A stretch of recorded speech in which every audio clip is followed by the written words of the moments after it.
Hello दोस्तों, welcome to रैपिन blogs and meet with real heroes.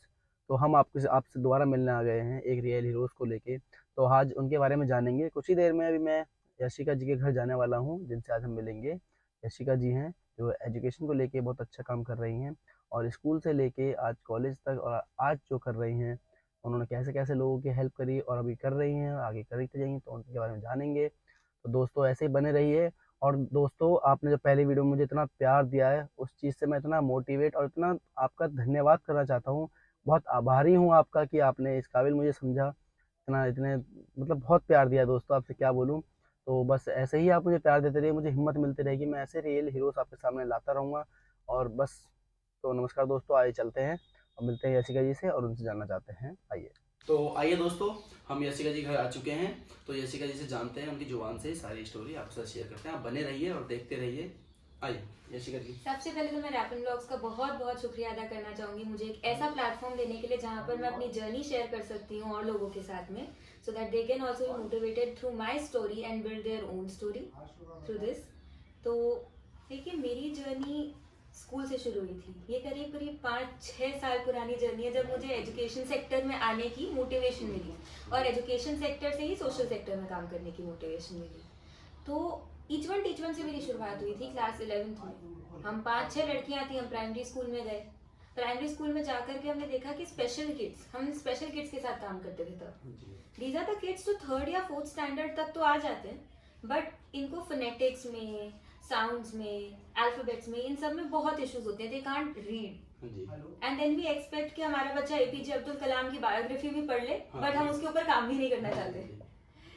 तो ये बहुत ही एक ऐसा सैड मोमेंट मेरे लिए था कि being their senior I couldn't help them till now. तो एक शुरुआत होती है ना, कि एक शुरुआत होनी चाहिए बस आपकी। तो ईच वन सीबीएसई का एक इनिशिएटिव है जो हर स्कूल में होता है। तो वो शुरुआत मुझे ईच वन ने दी।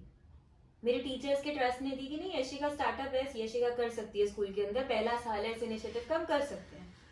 तो मैं 5-6 लड़कियों को लेकर गई थी। 15-15 लोगों के बैचेस होते थे बच्चों के। अच्छा। तो हम उन बच्चों को स्टाफ रूम में ही ले जा करके बैठाते थे, वहीं पे हमारे टीचर्स के सुपरविजन में पढ़ाना हमने शुरू किया। धीरे धीरे उन पे काम करना शुरू करा, दिखा दिखा के करके थे। देखो वो देखो बेटा, वो सनरेज, वो ऐसे लाइन दिख रहा है ना आपको आसमान में, दैट्स कॉल्ड सनरेज, सूर्य की किरणें। तो उनको हम इस तरीके से उनके साउंड डेवलपमेंट में काम करते थे, उनको कॉन्फिडेंस देते थे कि नहीं आपको कुछ शेयर करना है बोलो। 40 की क्लास में एक बच्चा ऐसा होता है ना जो पीछे बैठा रहता है और पीछे रह जाता है क्योंकि उस पर कोई ध्यान नहीं दे पाता। तारे जमीन पर आपने देखी होगी, तो एक बच्चा जिसको ध्यान देने की आपको जरूरत है बट आप देते नहीं हो, उसको बस डांटते रहते हो कि तुझे पढ़ना नहीं आता, तुझे लिखना नहीं आता, क्यों नहीं आता, पढ़ाई लिखाई करो।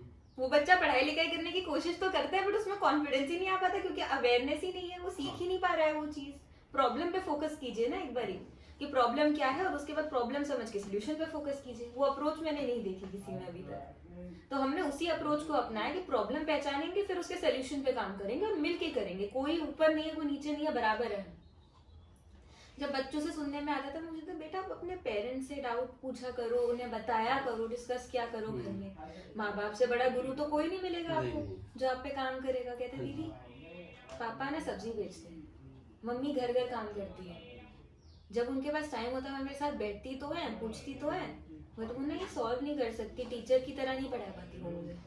तब हमें लगा कि नहीं, चेंज की ज़रूरत है, हमें ऐसे और लोग चाहिए जो वॉलेंटरीली उठ के अपना टाइम दे के इन बच्चों पे काम कर सके। हमें सब पता है, हम प्रिविलेज्ड हैं कि we could get that much of attention at our house, कि हमारे पेरेंट्स साथ बैठते थे, पढ़ाते थे, हमारी हेल्प करते थे। We are privileged. हर कोई उतना प्रिविलेज नहीं होता। माँ बाप तो बच्चे का भला चाहते हैं बट वो चाह कर भी वो भला नहीं कर पाते। कभी कभी तो एक एक मेंटर की जरूरत हर किसी को होती है, एक दोस्त की जरूरत होती है इन बच्चों को। तो हम इनके वो दोस्त बने उस टाइम पे। तो जब इन पे काम किया तो आई थिंक 1 साल, करीब 1-1.5 साल इनके साथ मैंने लगाया। उसके बाद स्कूल में ही इस इनिशिएटिव की मैं पीयर हेड बन गई। पीयर हेड मतलब एक आपके टीचर्स होते हैं जो इंचार्ज होते हैं, फिर उसके बाद पीयर हेड आते हैं हम लोग। तो इस इनिशिएटिव को मैंने लीड किया फिर स्कूल में अपनी वाइस के साथ मिलके। तो मतलब ऑफकोर्स वाइस एज एक अपने साथ मैंने एक लड़की को रखा था, तो मेरी वाइस है। तो हम दोनों मिलके पूरा ग्रुप लेके गए बच्चों का। बच्चों को हमने ओरिएंट किया, मोटिवेट किया कि what is each one teach one, इसके अंदर हम क्या करते हैं। दो डेफिनेटली सबके अंदर एक वो अप्रोच होती है हमें क्या मिलेगा, तो डेफिनेटली वी सेड कि सर्टिफिकेट मिलेगा इस चीज का, चलो तो सही, करो तो सही, शुरू करो। एक पॉइंट आएगा जब तुम कहोगे दीदी आज हम जा क्यों नहीं रहे हैं, आज हम स्कूल क्यों नहीं लेके जा रहे हैं, हम नीचे प्राइमरी स्कूल में पढ़ाने बच्चों को। एक पॉइंट ऐसा है तुम खुद कहोगे आज क्यों नहीं जा रहे। तो वो इंटरेस्ट लेवल डेवलप किया धीरे धीरे हमने बच्चों में, वो माइंडसेट डेवलप किया कि ज्ञान तो बांटने से ही बढ़ता है, and sharing is caring, sharing is growing. आप किसी को सिखा रहे हो तो आप भी बहुत कुछ सीख रहे हो साथ साथ, आपको पता भी नहीं होगा आप क्या क्या नया सीख के चले जाओगे यहाँ से। जी, ऐसा होता है। आप किसी को पढ़ाते हो तो आपको उतनी पेशेंस की जरूरत होती है, तो वो सिखाने की पेशेंस तुम में आएगी अगर तुम किसी को सिखाओगे नई चीजें। तो ईच वन से शुरू होते होते फिर आई थिंक 12th की बिल्कुल मिड की बात होगी कि एकदम हाफ ईयरली हमारे आ रहे थे 12th में। तो मैं और मेरी सोशल वर्क की एक टीचर है स्कूल में, संगीता नारायण मैम, हम आपस में डिस्कशन कर रहे थे, एक बड़ा जनरल डिस्कशन कि स्कूल में सारा सिचुएशन कैसा है, बच्चों के बारे में, सोशल सेक्टर में क्या काम करना चाहिए, उन चीज़ों के बारे में हम डिस्कशन कर रहे थे बहुत जनरली। तो एक बड़ी एक रिजल्ट निकल के आया हमारी डिस्कशन का कि people don't know the difference between empathy and sympathy till now. Sympathy का मतलब होता है आप किसी के साथ सिंपैथाइज कर रहे हो, हाँ तुम्हारे साथ ही हुआ, मुझे बहुत बुरा लगा, ओके। एम्पैथी होता है अपने आप को तुमने उस बंदे के शूज में रखा कि उस बंदे के साथ क्या हो रहा है उसको तुमने अपने ऊपर अप्लाई करके देखा कि अगर मेरे साथ ऐसा होता, मैं उस सिचुएशन में होता तो मैं क्या करता या करती। Empathy is that is lacking in our teenagers, in our students school में, कि हम मजाक बहुत जल्दी उड़ाते हैं लोगों की सिचुएशन का। जी, ऐसा होता है। तो एक पॉइंट आया कि मतलब I was like okay, school में ऐसे भी बच्चे हैं जो किसी ना किसी सिचुएशन से गो थ्रू कर रहे हैं। बहुत स्कूल्स ऐसे हैं अभी भी दिल्ली में, दिल्ली के अलग अलग मतलब हिस्सों में ऐसे आपको बहुत स्कूल्स मिलेंगे जहाँ काउंसलर का रूम तो छोड़ो, काउंसलर भी नहीं था एक पॉइंट पे। अभी 5-6 साल में बहुत ज्यादा विकास हुआ है, तो अभी तो हम दिल्ली को साइड में रखेंगे कि अभी दिल्ली में स्कूलों में बहुत डेवलपमेंट हो चुकी है। तो इंडिया के बाकी स्टेट्स में अभी भी सिचुएशन है बहुत जगह, forget counsellors, we don't have counsellor room as well. कोई भी नहीं है, ना रूम है ना काउंसलर है, साइकोलॉजी की टीचर्स हैं बस। मेंटल हेल्थ को इम्पोर्टेंस कब मिली है, जब ये कोरोना आया है तभी हमें समझे कि मेंटल हेल्थ की इम्पोर्टेंस क्या है लाइफ में। तो मेरा जो स्कूल था, मैं अपने आप को लकी कहती हूँ कि मेरे स्कूल में काउंसलर भी है, काउंसलर का कमरा भी है, उल्टा हर लेवल की अलग काउंसलर है, बट बच्चे नहीं जाते थे। मैंने एक बार एक बच्चे से पूछा कि बेटा हमारे स्कूल में काउंसलर का रूम तो है, तो तुम मतलब मेरी टीचर है आस्था मैम, तो मैंने बोला तुम आस्था मैम के पास क्यों नहीं गए और तुम साइकोलॉजी की टीचर के पास क्यों गए। तो जैसे दीदी अगर मैं ना काउंसलर के रूम में जाऊंगा ना तो मेरे फ्रेंड्स मेरा मजाक उड़ाएंगे, तो मेंटल हो गया है, तो ये तो पागल हो गया है। मैंने कहा बट आस्था मैम तो बहुत अच्छी है, मतलब मैंने कहा मैं उनके साथ काम करती हूँ, she is very nice teacher. कहते हैं मैम तो अच्छी है बट मेरे फ्रेंड्स अच्छे नहीं है। तो मैंने कहा फिर आप ऐसे फ्रेंड्स के साथ हो ही क्यों जब फ्रेंड्स अच्छे नहीं है आपके, तो वो मजाक उड़ाते हैं, तो जो मजाक उड़ाते हैं तुम उनका मजाक उड़ा दो कि मेरे को प्रॉब्लम हुई तो जैसे कोल्ड कफ की मेडिसिन मिलती है वैसे ही मैं अपनी अगर प्रॉब्लम किसी प्रोफेशनल के साथ बांटूंगा तो मुझे प्रोफेशनल वे में ही सोल्यूशन देगा, मेरी प्रॉब्लम समझेगा। तुम बोलो तुम डॉक्टर के पास जाते हो, मैं भी डॉक्टर के पास जाके आया हूँ, मैं काउंसलर के पास जाके आई हूँ, उसमें क्या प्रॉब्लम है तुम्हें। तो मतलब ये अवेयरनेस है ही नहीं कि what is therapy, what is psychology. वो एम्पैथी ही नहीं है कि हम रिलेट करें। एक मेरी फ्रेंड है जो स्पेशल चाइल्ड थी, मतलब हमारी क्लास में ही थी, तो बहुत उस वे में तो उस फ्रेंड के साथ भी मैं साथ में, वो स्पेशल नीड्स वाली थी, उसके साथ में रहती थी, उसके साथ जाती थी, उसकी मदद करती थी काफी।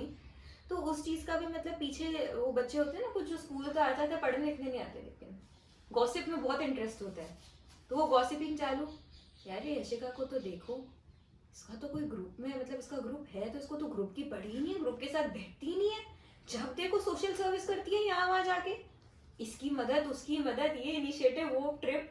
तो मतलब आई वाज लाइक चलो ठीक है तुम एम्पैथाइज नहीं करते लोगों के साथ में, मैं करती हूँ, that's not your problem, that's my problem. Who am I talking to, who am I sitting with? I am talking to normal people, I am sitting with normal people, they are just slow learners but they do learn, they do understand everything that's happening in the class around them. मैंने कहा जो तुम करते हो ना मुझे सुनाई पड़ता है तो मुझे बुरा लगता है, तो सोचो तुम जिसके बारे में बोल रहे हो उसे कितना बुरा लगता होगा ये चीज। तो एक वो टर्निंग पॉइंट्स आते हैं ना, वो 11th 12th था मेरा सोशल सेक्टर, हम मतलब मैं और संगीता मैम फिर मिल करके ओल्ड एज होम्स के, डिसेबल्ड होम्स के ट्रिप्स ऑर्गेनाइज करने लगे, बच्चों के ग्रुप्स बनाते थे, बसेस में लेके जाते थे कि see this is the other side of the society that you haven't seen yet, कि लोगों, तुम्हारी प्रॉब्लम तो कुछ है ही नहीं जो लोगों की प्रॉब्लम है उसके सामने। यू विल रियलाइज कि ऐसे कितने लोग हैं, ऐसे कितने बच्चे हैं जो अपने माँ बाप को अबैंडन करके ओल्ड एज होम्स छोड़ाते हैं। उनकी कंडीशन देखो, ओल्ड एज होम्स की कंडीशन देखो जाके एक बार। ऐसे कितने स्पेशल बच्चे हैं जिनकी स्पेशल नीड्स है, अलग अलग स्पेशल स्कूल्स में उनको सेग्रीगेट करके रखा जाता है। क्यों? क्योंकि सोसाइटी मजाक उड़ाती है। सोसाइटी ये कर देगी, सोसाइटी वो कर देगी, ये हमारा नॉर्म है, this is classy, this is not classy, this is good, this is not good. ये हमने सेट डेफिनेशन रखी हुई है, हमारा पर्सपेक्टिव ऑलरेडी बना हुआ है कि हम सामने वाले को जज करते हैं।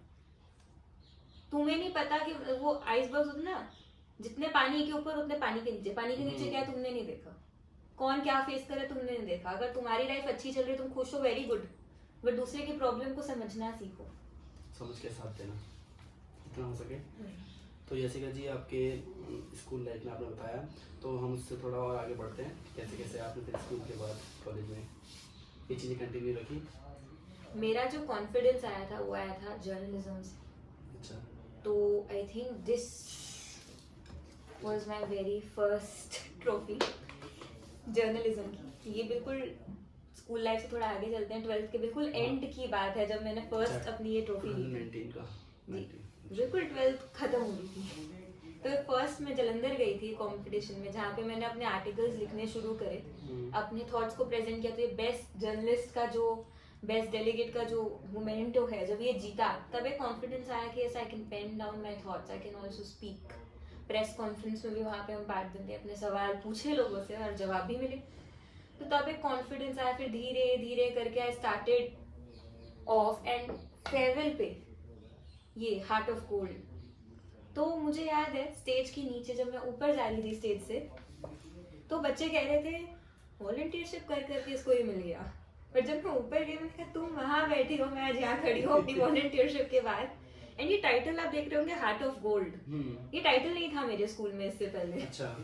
ये टाइटल निकला क्योंकि यशिका थी वहां पे। तो मैंने कहा जिसकी तुम्हारी नजरों में कोई जगह नहीं है, उसके लिए एक स्पेशल जगह बनी हार्ट ऑफ गोल्ड के टाइटल से।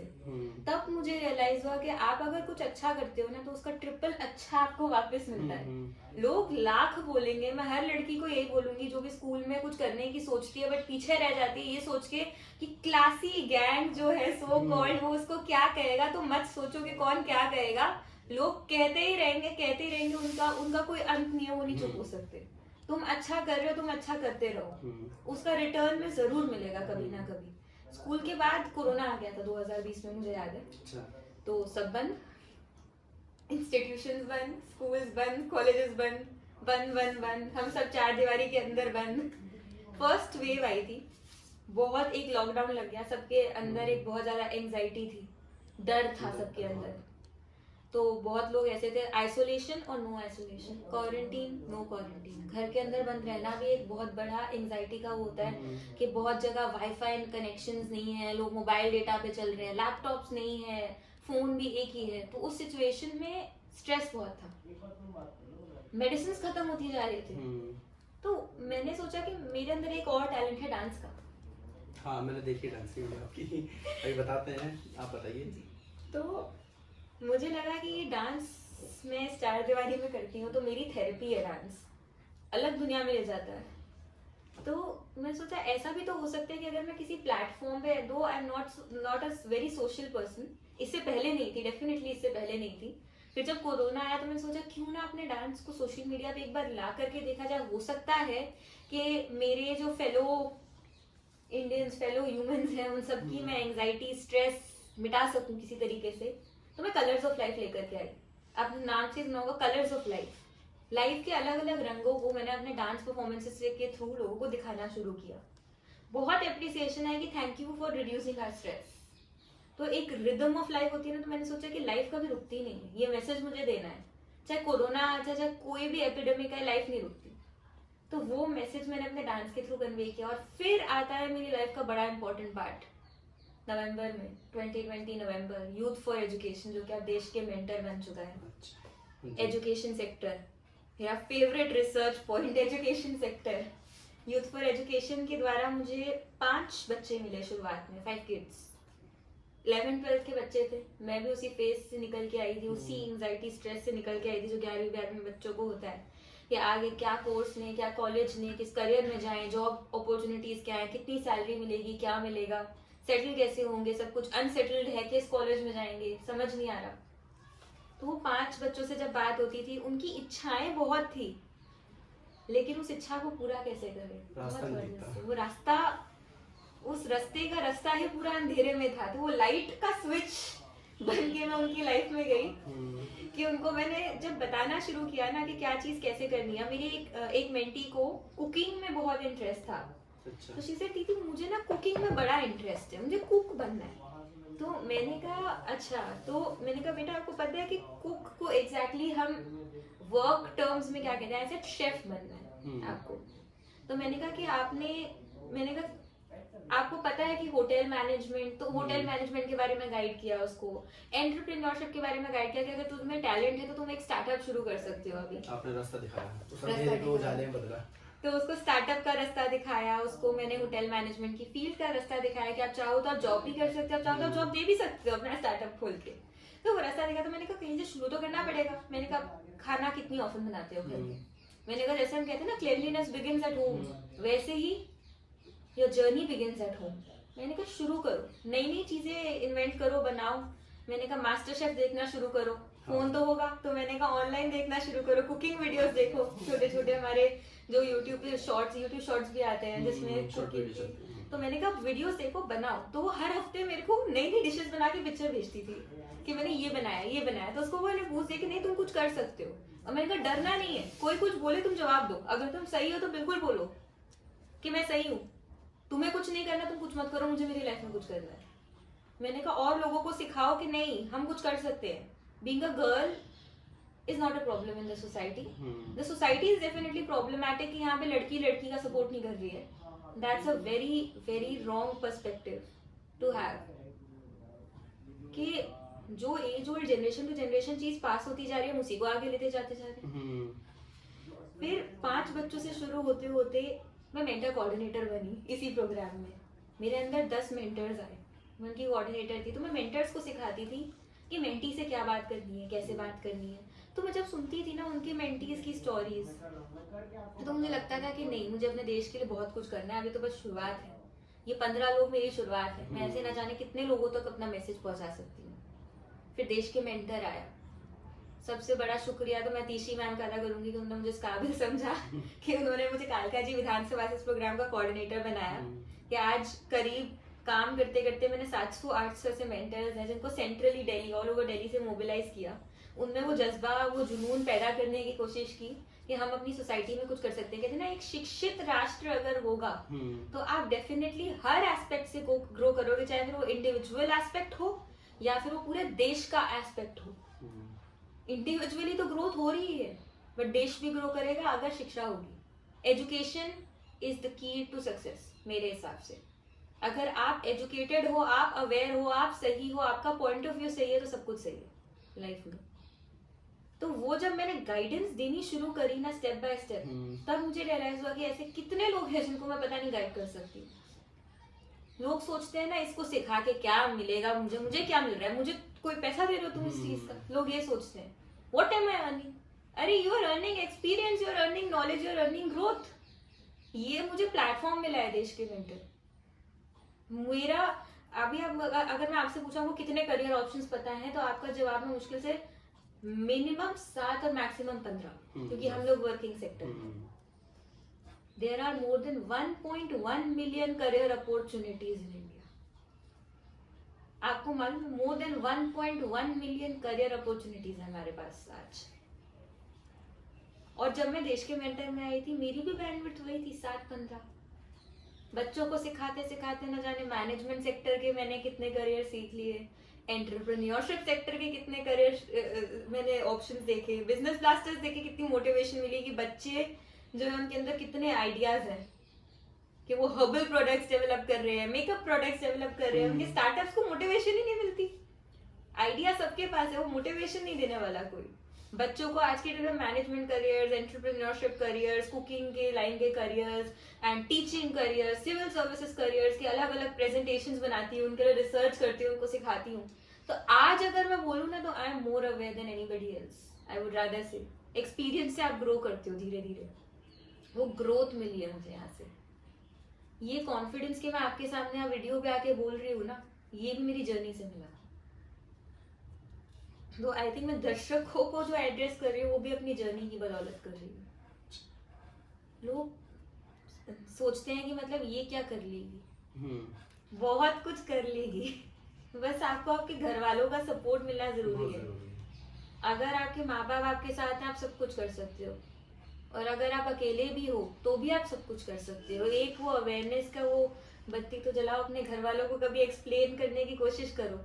1-to-1 बैठो, बोलो कि पापा मेरे को 15 दिन चाहिए, मैं आपको करके दिखाऊं. बस फिर करके दिखाना भी, अगर वो जज्बा है तो ये आप देख रहे होंगे. तो दोस्तों ये देखिए, यशिका जी की फोटो छपी है. अभी किस लिए छपी है अभी यशिका जी बताएंगी, एक्सप्लेन करेंगी. आप देखना, ये देश के मेंटर को लेके ही है यशिका जी. बताइए कैसे देश कैसे के मेंटर में टोटल 44,000 मेंटर्स हैं. तो उनमें से अगर 3 लोग हैं, एक मैं हूँ, 2 और लोग हैं, तो अगर 44,000 में से उन्होंने 3 को देश के मेंटर की आवाज बनने लायक समझा, तो ये बहुत बड़ी बात है. तो कहीं ना कहीं आप अपनी खुद की, अगर जब तक आप खुद को नहीं पहचानोगे ना कि मैं क्या कर सकती हूँ या मुझ में क्या टैलेंट है, तब तक आप सामने वाले को भी नहीं सिखा सकते. पहले आपको ये पहचानना होगा कि मैं क्या कर सकता हूँ, मैं क्या कर सकती हूँ. अपनी खुद की आवाज बनूं पहले, फिर आप पूरी दुनिया की आवाज बन के दिखा सकते हो, इस देश की आवाज बन के दिखा सकते हो. वो जज्बा है सब में. मैं ये कहना चाहूंगी कि ये पीरियड ऐसा होता है ना, एक्सप्लोर करने का पीरियड है. मेरी जर्नी में मैंने स्कूल में काम किया, सोशल सेक्टर में काम किया, मैंने करियर सेक्टर में काम किया, मैंने एजुकेशन को एक्सप्लोर किया, मेंटीज की मेंटर बनी, मेंटर्स की मेंटर कोऑर्डिनेटर बनी, मैं विधानसभा कोऑर्डिनेटर बनी, डांस भी करती हूँ. और अभी अभी अपनी रिसेंटली मैंने एक बुक पब्लिश की है जिसका टाइटल है इश्क दा कलमा. रोमांस की लाइन की है, but not exactly the Bollywood वाला romance. True love, true life, true living. उसके ऊपर एक छोटी सी किताब मैंने किंडल पे डाली है. तो from being a school student who used to sit at the last seat, absolutely quiet, not talking to anybody, is absolutely introvert in the school, only extroverted in the family, to a person who is totally devoted to the public sector, to the public service, जिसका काम ही communication से चलता है, जिसका काम ही experience से चलता है. From being absolutely quiet to being absolutely devoted to the public is what is the difference I can see today. पहले मेरा ऐसा होता था कि मतलब इसका क्रिटिसिज्म, उसका क्रिटिसिज्म, इसने ये बोला, उसने वो बोला. जिस दिन मैंने ये छोड़ा ना कि छोड़ो भाड़ में जाए किसने क्या बोला, बहुत बड़ी चीज है. जहाँ जिस दिन हट गया आपको रास्ता इजी लगेगा. जिस दिन मैंने ये सुना भाड़ में जाए कौन क्या बोल रहा है, पेरेंट्स तो कुछ नहीं बोल रहे ना, बस खत्म, वही बात खत्म हो जाती है. घर के बाहर कौन क्या बोलता है, हमें क्या करना है उससे. घर के अंदर वाले साथ में है ना, इनफ. बस उन्हीं को कन्विंस करना आपका काम है, और कोई नहीं है. That's it. वहीं सारी कहानी खत्म हो जाती है. आप अपनी कहानी लिखना शुरू कर सकते हो वहीं से. मेरे हिसाब से वो जज्बा, वो मोटिवेशन जरूरी है आपके अंदर. वो एक स्पार्क भी है ना, उसी से आप पूरे वो मैचेस जला लो and you can do anything. उसके बाद तो यशिका जी, अभी अगर ये वीडियो हमारे कोने कोने पे जाती है तो बहुत सी जगह ऐसी भी है जहाँ लड़कियों को घर से बाहर निकलने नहीं दिया जाता. तो आप क्या मैसेज देना चाहोगे उनके मदर फादर को, या लड़कियों को क्या मोटिवेट करना चाहोगे? मैं ये बोलूँगी, आप लोगों ने झांसी की रानी के बारे में सुना है? हाँ जी. बहुत वो कहते ना, बुंदेले हर बोलो के मुंह, हमने सुनी कहानी थी, खूब लड़ी मर्दानी, वो तो झांसी वाली रानी थी. हमारे देश के लिए उन्होंने वो पहली मशाल उठाई थी, वो तलवार उठा के पूरे अंग्रेजी सेना के खिलाफ निकल पड़ी थी, अपने बच्चे को अपनी पीठ पे बांध के, इतने छोटे से. तो आप खुद सोचिए, एक झांसी की रानी थी जिसने पूरे देश को अंग्रेजी सेना से आजाद कराने का जज्बा लेके वो चली थी. तो आपकी बेटी क्या कम है? लक्ष्मी की आप पूजा करते हैं, लक्ष्मी गणेश की आरती करते हैं. देखिए आप सुनिए, लक्ष्मी गणेश की आरती, पार्वती जी और शिव जी अर्धनारेश्वर थे. सुना होगा आपने अर्धनारेश्वर. वो अपनी पत्नी के बिना अधूरे थे. नारी के बिना घर नहीं चलता, नारी के बिना बच्चे इस दुनिया में नहीं आ सकते, नारी के बिना आप खाना नहीं खा सकते हैं. तो आप उसी नारी को आगे बढ़ने नहीं देते, अपने घर से निकलने नहीं देते। अगर वो एक बच्चे को जन्म दे सकती है, वो एक जिंदगी को इस दुनिया में ला सकती है, तो वो क्या क्या नहीं कर सकती है। वो आपका पूरा घर संभाल सकती है, तो वो क्या अपना करियर नहीं संभाल सकती है। अगर आप जॉब करके पैसा कमा सकते हैं, तो हम लड़ते रहते हैं feminism, equal pay for equal work, girls versus boys, why girls versus boys, why can't they B this rather than this, ये होना चाहिए ना। तो अगर हम सेम स्कूल में जाके सेम पढ़ाई कर रहे हैं, तो हम सेम जॉब नहीं कर सकते, उससे बेटर कर सकते हैं। We have better things to do than marriage, फिर ये याद रखिएगा अपनी लाइफ में। तो दोस्तों, यशिका जी से हमने इतना जाना, इतना सीखा। तो यशिका जी ऐसे ही आगे हेल्प करती रहेंगी, तो उनसे जानते हैं, जब तक उनसे वो करते रहेंगे। तो उनसे जानते हैं कि यशिका जी जैसे लड़कियां इस वीडियो को देखेंगी, वो सोचेंगी कि बड़े घर से हैं, हमारे पास तो पैसे का बैकअप नहीं है, और उनकी हिम्मत है अंदर, तो वो कैसे राह पे आगे चले। मेरे पास भी कुछ खास पैसों का बैकअप नहीं है। I am a volunteer, I am voluntarily doing everything. उस हिसाब से आई डू नॉट अर्न, और मम्मी पापा मुझे पूरा सपोर्ट करते हैं, बट मैं कोई पैसे का बैकअप लेकर नहीं आई। बस दोस्तों, मम्मी पापा का सपोर्ट ही बहुत ज़रूरी है। बहुत लोगों को लगता है कि मम्मी पापा का सपोर्ट होना पैसों का सपोर्ट होना। देखिए, माँ बाप आपको दिल्ली जैसे शहर में या कहीं भी आप रहते हो, वैसे शहर में आपको पाल रहे हैं, अच्छा खिला रहे हैं, कर रहे हैं, पढ़ा रहे हैं, तो बहुत बड़ी बात है। आपको स्कूल भेज रहे हैं, तो ये बहुत बड़ी बात है। बस उसके आगे आपको क्या करना है, वो आपको लेके चलना है। मेरे मम्मी पापा बस मेरे स्कूल और कॉलेज की फीस देते हैं और मुझे पूरा सपोर्ट करते हैं। उसके आगे जो करती हूँ वो मेरी एजुकेशन बोलती है। You just need to be educated and aware. अपनी अपॉर्चुनिटी और रास्ता अपने खुद बनाना है। मम्मी पापा हाथ पकड़ सकते हैं, बैकिंग दे सकते हैं, बट रास्ता तो आपको बनाना पड़ेगा ना उस केस में। तो यशिका जी, जैसे कोई होता है ना, मुश्किल हालात आते हैं, तो आपके बीच में ऐसे मुश्किल हालात आए होंगे, अगर आप बोलना चाहोगे और उस मुश्किल हालातों से कैसे निकलना चाहिए। कान बंद कर लो, सबसे बड़ी बात है। अगर यहाँ पे रहना है ना, कान बंद कर लो। कान जब तक खुले हैं तब तक आप कुछ मतलब लाइफ में अचीव करोगे ना। देखिए, बहुत सी ऐसी आते होती हैं जब आपको रोना आता है, जब आप चिल्लाते हो कि मुझे कोई क्यों गलत बोल रहा है जब मैंने कुछ गलत ही नहीं किया है। तो what you have to do is अपने कान बंद कर लो, खुश रहोगे। कोई कुछ बोले ना, बोलो what I am doing is my life and I am happy with my decisions. You are nobody to comment on my life, my body and or my anything. मेरे साथ भी बहुत कुछ हुआ है, बॉडी शेमिंग हुई है, 10 चीजें हुई हैं, बट आप बोलिए कि आप कौन होते हो? आप मेरे को दाल चावल खिला रहे हैं 2 टाइम के, या आप मेरा करियर फंड कर रहे हैं? आपने मुझे पढ़ाया लिखाया, आपके लिए कमाना है क्या? मुझे अगर कुछ करना है तो वो या तो मेरे देश के लिए करना है या मेरे माँ बाप के लिए करना है। That's it.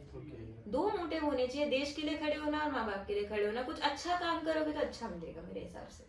तो चलो दोस्तों, हमने यशिका जी से इतना सीखा। कोई लड़कियां अगर वीडियो देख रही हैं तो कमेंट करिए कि बताइए, अगर हमने कोई उल्टी सीधी बातें करी हो, जैसे बॉयज़ एंड गर्ल वर्सेस ना करना को चालू प्लीज़। तो ये हमने सिर्फ एक सीख के लिए बात करी थी। यशिका जी से बहुत कुछ सीखने को मिला, और मेरा सौभाग्य है जो यशिका जी के साथ बैठ के मैं उनकी बातें सुन रहा हूँ। तो यशिका जी, आप कुछ बोलना चाहेंगे लास्ट टाइम जाते हुए वीडियो से? कंक्लूडिंग एड्रेस में इतना बोलूंगी कि बॉयज वर्सेस गर्ल्स कुछ नहीं होता है। मैंने आपको जैसा बोला था कि ये ऐसे नहीं होता है, हमेशा ऐसे होता है। तो आप दोनों ही इक्वल हैं और सोसाइटी का एक इक्वल पार्ट है। अगर आप लोग साथ में चलेंगे और सारे माँ बाप अपनी बच्चियों को सपोर्ट करेंगे। देखिए, वो एक पीछे एक वीडियो देख रही थी मैं, कुछ चला है आजकल, आई डोंट नो, इंस्टाग्राम पे। तो वो एक वीडियो काफी फेमस हुआ था कि अगर घर पे बेटी होती है तो सबसे पहले तो रिश्तेदार कंसोल करने आ जाते हैं, लक्ष्मी हुई है लक्ष्मी और बेटा होता है तो घर का चिराग। तो ये इंस्टाग्राम का एक वीडियो चला था, तो मैं बोलूंगी कि ऐसा कुछ नहीं है। लक्ष्मी होना तो सौभाग्य की बात है। लक्ष्मी और चिराग, देखिए लक्ष्मी के सामने भी हम चिराग जलाते हैं ना, तो दोनों इक्वल हुए कि नहीं हुए? तो इन अ वे कि लक्ष्मी होना और चिराग होना दोनों ही बहुत प्राउड की बात है। मैं तो ये कहूंगी, दोनों ही आपका घर का कहते हैं ना बहुत बड़ा सपोर्ट होते हैं। And I am a single child, being a single child, मेरे घर में तो सिर्फ लक्ष्मी ही है जो घर को पूरा भी आगे सपोर्ट करेगी। तो ये बहुत प्राउड की बात है। और दूसरी चीज, एक लास्ट लाइन, रॉबिन शर्मा की एक बुक है, Who will cry when you die, तो उसका एक कोटेशन है जो मैं अपने हर सेशन में सबको बोलती हूँ, तो मैं यहाँ भी बोलना पसंद करूंगी। My father once told me that, son, when you were born, everybody rejoiced while you cried. Live a life, leave such a mark that when you die, everybody else cry while you rejoice in peace. तो मैं इस coat से conclude करना चाहूंगी यहाँ पे। तो दोस्तों, अब बहुतों के कमेंट क्वेश्चन ऐसे होंगे कि ये रियल हीरो कैसे हैं। देखिए, आपने स्टोरी में सुना होगा इनके कि कैसे कैसे इन्होंने स्कूल से लेके कॉलेज में लेके कितनी हेल्प करी है। मैंने आपको पहले वीडियो में कहा था कि योगदान, एक बाल के बराबर योगदान, बहुत बड़ा योगदान होता है। तो आज यशिका जी से मिलकर बहुत अच्छा लगा। तो मैं यशिका जी की वीडियो में देखता हूँ डांस की। अगर आपको भी देखनी हो, डांस करके यशिका जी खुश रहती हैं। बस खुश होना बहुत ज़रूरी है, डांस का परफेक्ट होना ज़रूरी नहीं है, अपने आप को सेटिस्फेक्शन और खुशी देना ही बहुत ज़रूरी है। तो यशिका जी आपको भी अपनी आईडी बता देगी, तो वो देख लीजिएगा। अगर देखना हो तो आपको यशिका जी के बारे में जानना हो तो इंस्टा कॉन्टैक्ट कीजिए। अगर आपको कोई प्रॉब्लम आती है, आप एक स्टूडेंट हो, अगर इनसे कुछ कंसल्ट करना चाहते हो तो इनसे कांटेक्ट करना है। इंस्टा आईडी से ही आपको अच्छी राहें बता देंगी।